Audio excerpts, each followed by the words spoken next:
بسم اللہ الرحمن الرحیم. ایک محفل میں آنے کا موقع ملا اور ایک بڑی اچھی چیز مجھے نظر آئی، اور یہ بے ترتیبی میں اکثر محفلوں میں دیکھتا ہوں، اور صاحب خانہ نے جو سلسلہ کیا ہے وہ بھی آپ ملاحظہ فرمائیے. مسجد، مدرسہ یا کوئی محفل ہو، یہ ہمارا عوامی مزاج ہے کہ ہم اپنے جوتوں کو کبھی ترتیب سے نہیں رکھتے، جس کا نتیجہ یہ نکلتا ہے کہ بعد محفل جوتوں کی لاٹ میں اپنا جوتا تلاش کرنا بھی ایک بڑا پریشان کن ہوتا ہے.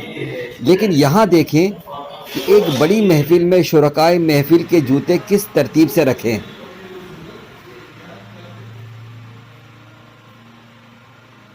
اچھا، آپ کی ذمہ داری لگائی ہے جو یہ؟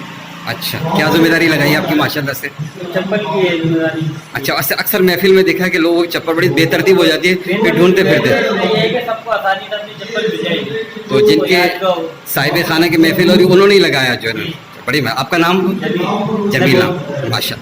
مجھے جو چیز آپ کو بتانی ہے وہ یہ کہ یہ عمل لوگ خود نہیں کرتے، بلکہ صاحب محفل نے صرف ایک شخص کی ڈیوٹی لگا دی، تو اس کی بدولت یہ عمل اچھا بھی لگ رہا ہے اور لوگوں کے لیے آسانی کا سبب بھی بن رہا ہے.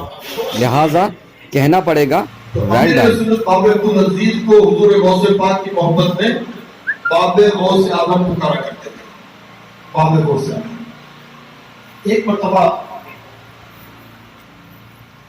مکہ شریف میں باب غوث اعظم کے بالکل سامنے اجیات علاقہ ہے، وہاں پر ہاسپٹل ہوتا تھا مستثنا اجیات. تو مغرب کی نماز کے بعد امیر دعوت اسلامی نے کہا مجھے بلڈ پریشر چیک کرانا ہے. تو الحمدللہ میں بھی ساتھ تھا، ہم لوگ گئے اندر ہاسپٹل میں. تو امیر علیہ سنت نے